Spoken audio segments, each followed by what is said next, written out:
Quand j'étais plus jeune, donc au lycée, j'ai raté mon bac. J'ai raté mon bac 2 fois. Donc ça a été 2 gros échecs.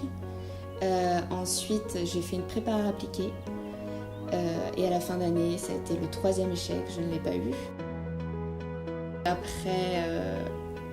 Après ce 3e échec en 3 ans, là ça a été la descente aux enfers. J'ai fait dépression, je suis partie mais très très loin au plus bas que j'aurais pu passer. Et à un moment donné, j'avais demandé à une amie, je lui ai dit mais tu me vois dans quoi? Elle me fait vu comment tu es avec ma fille, je te vois travailler avec les enfants. J'ai fait tout nécessaire pour passer mon BAFA. Et de là, en fait, en rencontrant certaines personnes qui m'expliquent tu peux travailler en fait toute l'année en tant qu'animatrice dans les écoles. Et donc, je fais ça pendant 4 ans. Sauf qu'à la 3e année, le système scolaire, j'ai trouvé ça tellement épuisant. C'est une catastrophe, quoi. C'est toujours la vieille école, alors que maintenant, on a tellement évolué, que ce soit dans la technologie, que ce soit, je sais pas, comme dans plein d'autres domaines, et l'école n'a pas changé. Fonctionner dans un système où tu dois obliger l'enfant à s'asseoir, par exemple 20 minutes, à faire tel exercice, eh bien tu commences à catégoriser les enfants, à dire lui il est nul en ça, cet enfant-là il est bon en ceci, alors qu'au final tu pourrais très bien en fait être bon dans un autre domaine. Il faut que l'enfant puisse s'épanouir en fait à sa façon, parce que c'est comme ça qu'en fait la vie est faite, puisque c'est avec les expériences qu'on se rend compte de certaines choses qu'on ne va pas reproduire et qu'on va peut-être reproduire parce que ça s'est bien passé. Et en aucun cas, mais en fait on met déjà des freins aux enfants, tout petits. Et c'est à ce moment-là où je me suis posé la question, mais pourquoi les enfants réagissent plutôt comme ci ou comme ça, c'est-à-dire qu'il y en a qui étaient beaucoup plus avenants, il y en avait d'autres qui demandaient plus de câlins, il y en avait qui étaient timides, et je me suis dit mais déjà à l'âge de 3 ans, et en fait c'est à partir de là que je me suis concentrée sur le conscient et l'inconscient.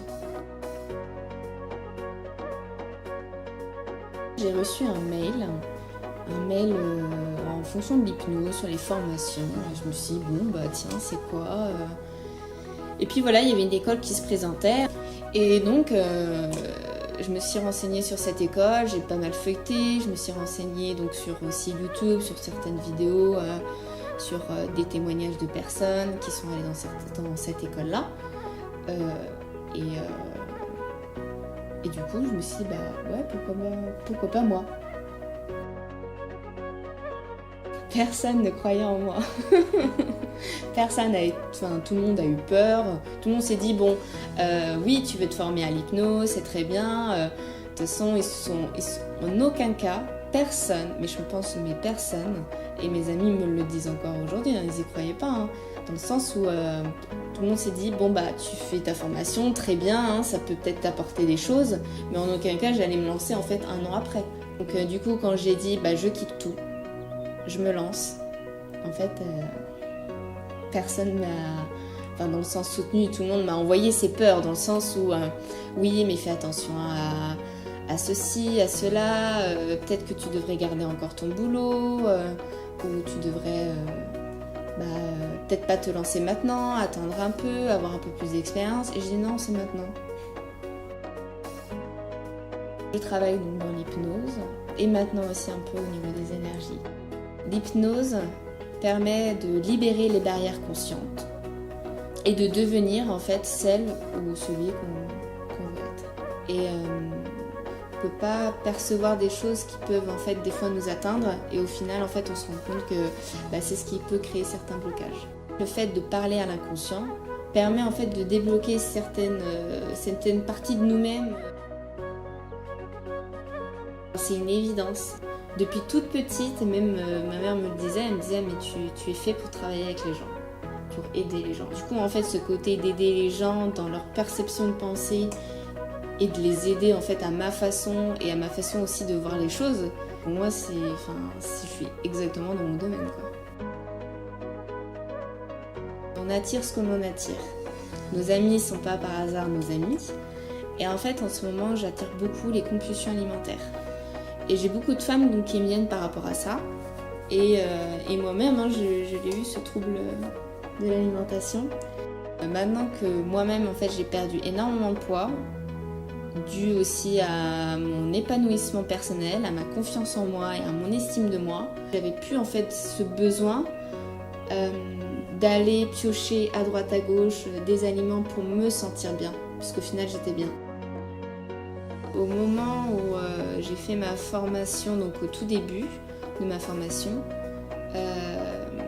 c'est à ce moment-là, en fait, ça a été tellement une révélation que tous mes grignotages, en fait, ils sont partis, quoi.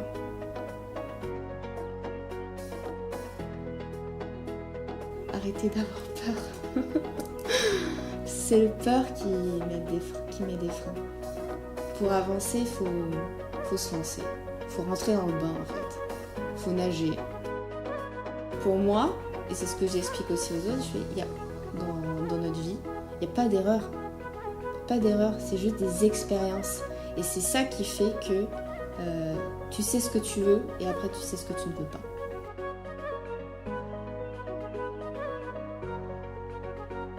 Comme je disais en fait au début, c'est qu'on nous met tellement de freins quand on est enfant, mais l'enfant c'est la base. Hein. C'est-à-dire que si en tant que parent tu ne valorises pas ton enfant, tu l'envoies, tu le mènes pas vers le haut, dans tous les cas il restera bas. Dans tous les cas. Et du coup moi ça a été le cas. Hein. En tant que parent, on n'apprend pas à être parent. Donc forcément, les parents ont été aussi éduqués par eux, leurs parents, qui ont été éduqués par eux, leurs parents. Et donc du coup, il y a toutes les blessures, toutes ces mémoires transgénérationnelles qui se transmettent, qui fait que justement, l'enfant, il prend le stress des parents, il prend les angoisses.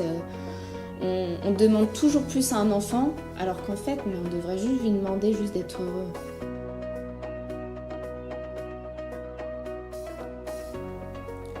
On travaille pour l'épanouissement de soi. Et c'est surtout pour ça. Hein. On travaille pour soi et pas juste pour vivre. Parce que si on vit déjà pour travailler, y a aucun sens dans la vie. Alors que si on travaille pour vivre, ça ne deviendra même plus du travail. Ça deviendra justement quelque chose de beau.